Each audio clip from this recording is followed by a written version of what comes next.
Strange New World, Star Trek x Azur Lane crossover, by Cassus Skirata. Chapter 5 We shall see. It has been a while since our new member had gotten herself settled in and things have been quiet for the most part. But the opposite could be told to our fellows in Crimson Axis, for the fleet had just returned to harbor. Akagi, Kaga, and Ayanami walk along the dock after docking their ships, with Eugen and Z-23 following close behind. They were greeted with many others being curious about how their mission went, with the younger ones being more excited. The excitement faded when they laid eyes upon the absolute states of disrepair that the ships displayed, with burn marks and holes that looked like something melted right through the hull of the ship. Speaking of damage, both Z-23 and Eugen were walking supporting each other while they walked. Nobody disturbed them as they limped off to get medical assistance. The same could be said for the rest, albeit to a lesser extent, though that isn't saying much.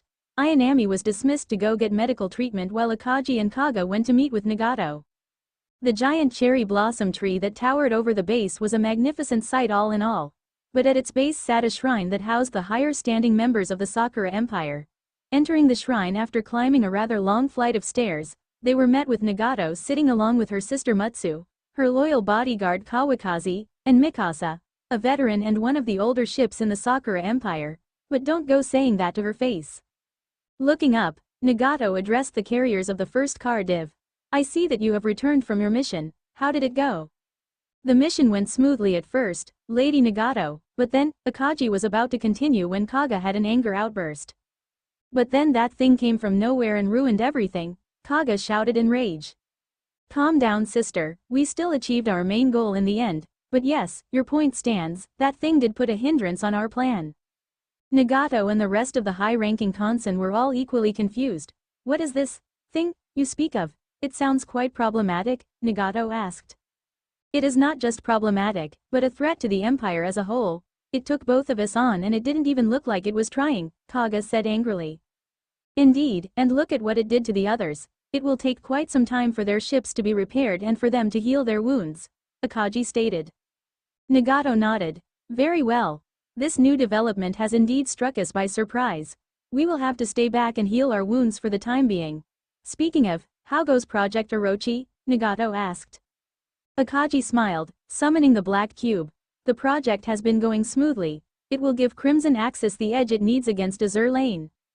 I see, said Nagato, you are hereby dismissed and cleared to rest. The two nurses nodded and left. Once they left, Nagato breathed a weary sigh.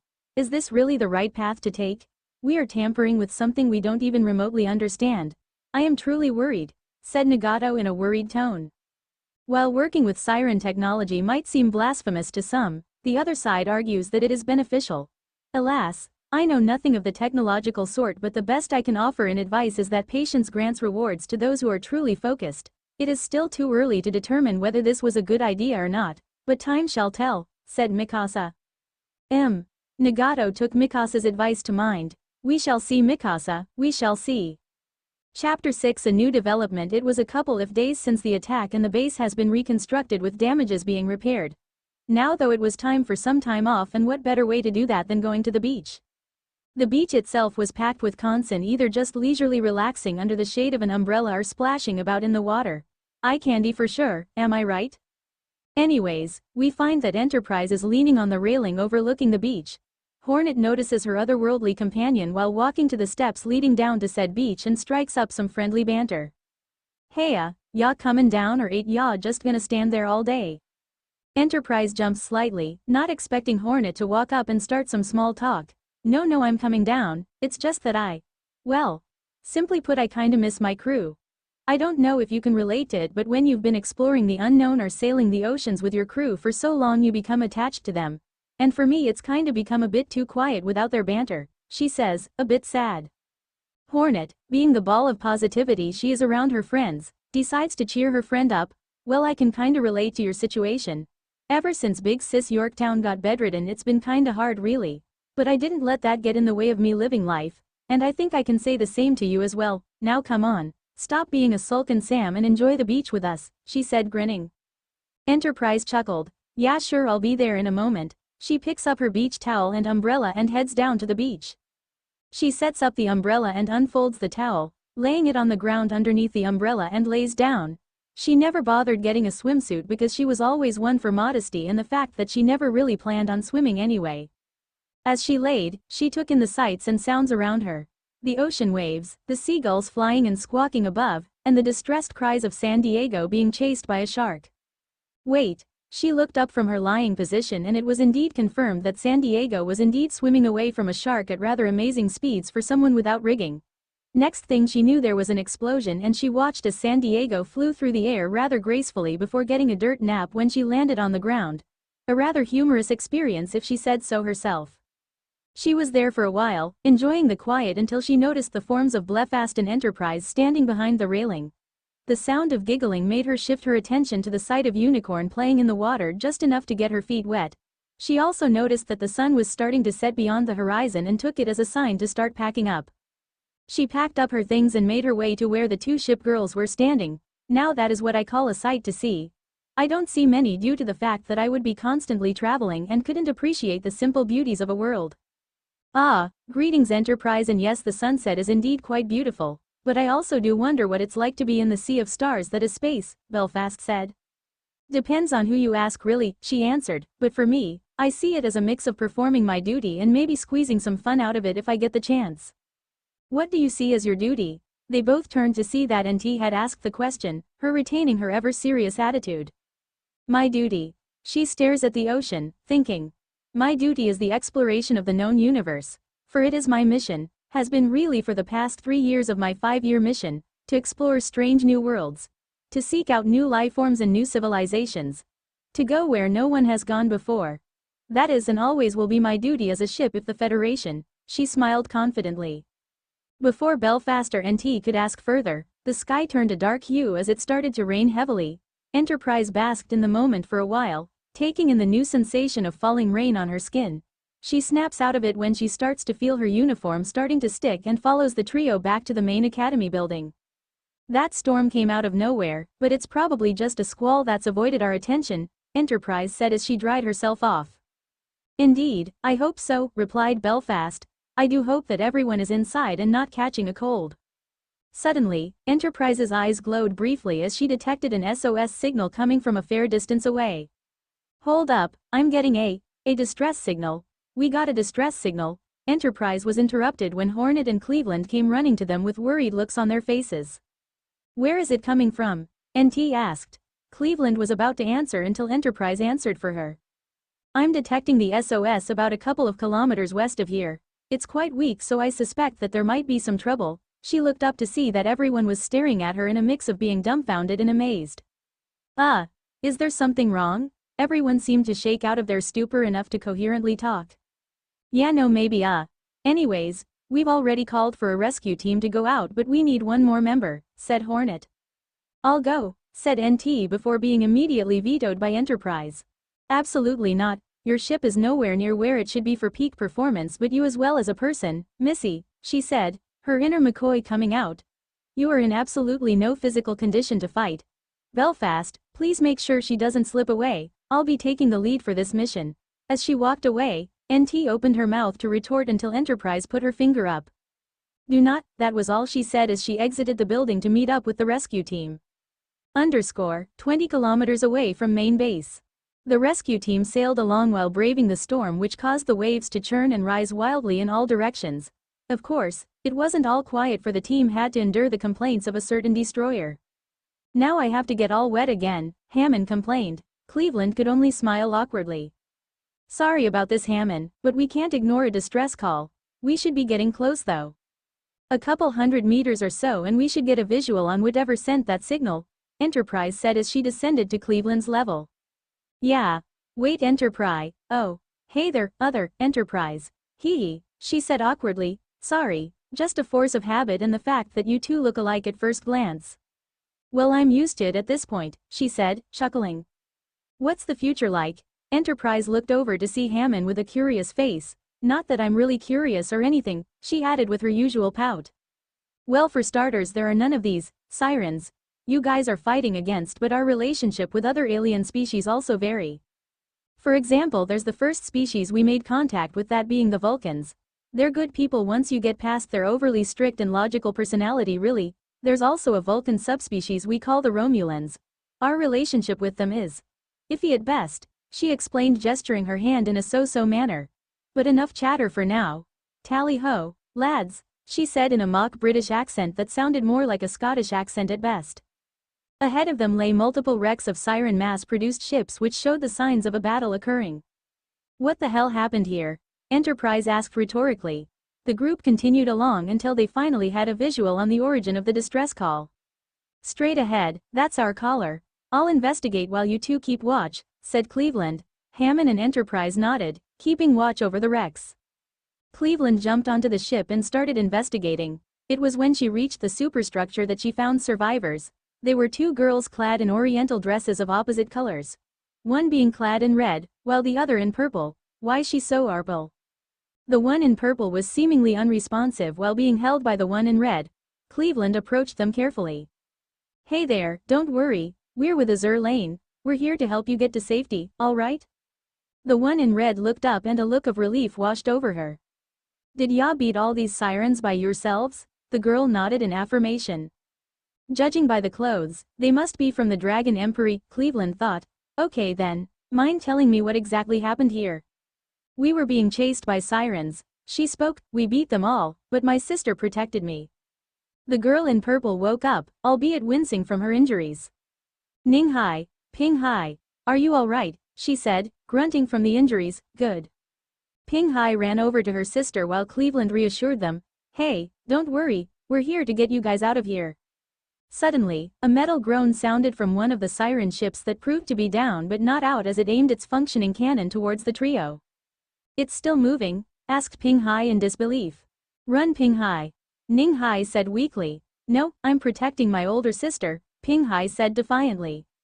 The siren ship fired at them, the shell barreling closer and closer. Before the shot could hit, a flurry of red hit the round, causing it to explode midair. Before the trio could react, Enterprise appeared quickly, hovering in front of them before firing a photon torpedo. The bright projectile slammed into the siren ship, leaving a gaping hole before it blew up, sinking beneath the waves. Enterprise breathed a sigh of relief before turning to the trio. Hey, you three alright? That was quite the scare there. Cleveland could only glance at Ning Hai, which Enterprise took notice of. She floated down and crouched down next to her, performing a medical scan. Broken ribs, concussion, and combat fatigue. I'll be taking her as well as. She looked over to Ping Hai. What's your name, sweetie? She asked in a gentle tone. I am Ping Hai. She points to her sister. She is Ning Hai, my older sister. Alright, Ping Hai, your sister is very hurt, so I'm going to have to take her to my ship. Alright, you can come along if you want, she said with a warm smile. After thinking for a moment, Ping Hai nods in approval. Enterprise summons her ship, which floats above them. I'm gonna beam up both of these little tykes here and give them some first aid. We can consider this a mission well done. Cleveland nodded. She felt a little jealous that the two got to see the inside of her ship, but she didn't voice it. That was until a certain cat maid yelled from the side. Hey, can I come too? Enterprise turned to see Hammond standing on deck as well, pouting as usual. It's not that I'm jealous that I don't get to go inside or anything. Enterprise chuckled at Hammond's personality. Why don't well all go inside? I think everyone wants to dry off, and I personally wouldn't want you all catching a cold. Hammond made a HMPH sound and Cleveland blushed in embarrassment. I mean, might as well.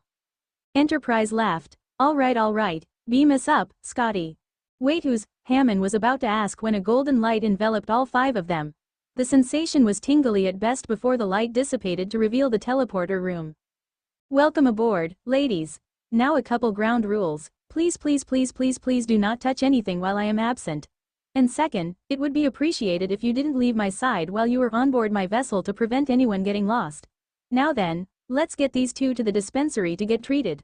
The four of them walked the hall before boarding the elevator. A simple voice command brought them to the appropriate deck before they reached the dispensary. Enterprise laid Ning Hai down on the bed, allowing her to rest before turning to Ping Hai. Alright, Ping Hai, I'm just gonna do a quick checkup to see if you're fine, alright? Ping Hai nodded as she sat on another bed.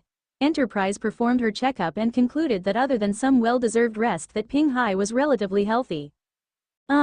Miss, can I stay with my sister while she gets better, please? Of course you can, sweetie. We'll be back at base before you know it, she said, giving Ping Hai's nose a little boop before leaving the dispensary along with Hammond and Cleveland. I didn't know you had a more motherly side to you, ya know, but once again you've proven that you're way different than NT, said Cleveland. It's necessary to be gentle when dealing with an injured person, especially one as young as Ping Hai, Enterprise stated. Miss Enterprise. In the future, is there a fellow consul you know named Yorktown? Hammond asked. Enterprise thought for a moment, her face turning into one of melancholic nostalgia. No, unfortunately. But I did know my older sister Constitution and my friends Farragut and Hood. Her expression brightened a bit. But in terms of things other than ships, I have met a Yorktown. She wasn't a ship per se, but she was a space station. I met her when my crew and I were on shore leave aboard her. She was very nice.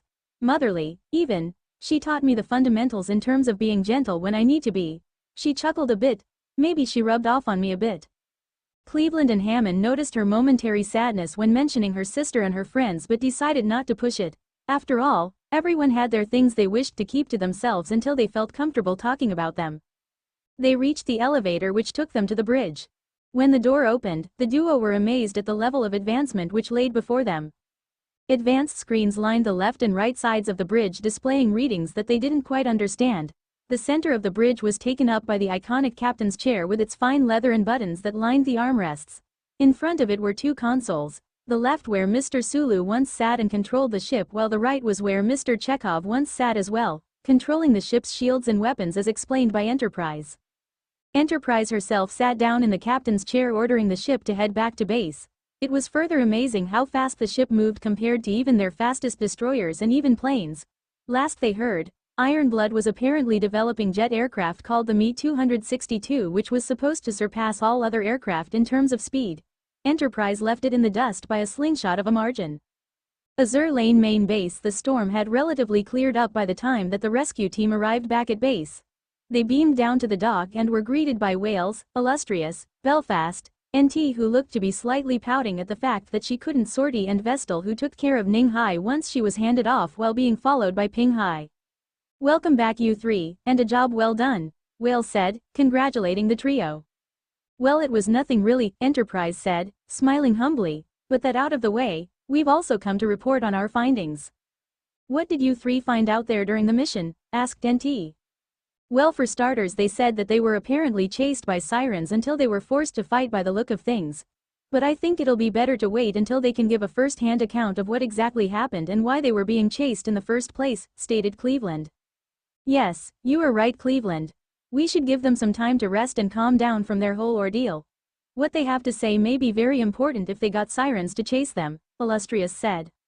Wales nodded. Right, we shall wait until they are ready and fully recovered. You three are dismissed. Enjoy your break and get some rest. The trio's stomachs rumbled in hunger, taking it as a clear sign to head to the canteen to eat dinner. So, anyone want to grab a bite to eat? Asked Cleveland. Enterprise chuckled as Hammond pouted in embarrassment. Sure, let's head to the canteen. I'm personally quite famished. The three walked off to the canteen to eat dinner, thoroughly enjoying it before heading off to the dorms to turn in for the day. Ship's log, 2 weeks since I've ended up here. Today was a pretty relaxed day for the most part. I got to enjoy the beach for the first time and now I know why everyone liked it so much. I also felt rain for the first time. It's a bit annoying once your clothes start sticking to you once you get a bit wet, but it's a bit of I'd say refreshing feeling. I got called to a rescue mission to help a ship dead in the water and help the survivors. It went successfully and we all got back scratch-free. Nothing's happening for the most part, but I've got this what you'd call a gut feeling that something is going to happen soon. And I also have a feeling that whatever is coming won't be pretty. But hey, we've been through worse things during my 5-year mission, but the things I'm seeing here are making their way onto that list. Anyways, it's time to turn in for the night and I'm also a bit tired from eating so much. Enterprise out.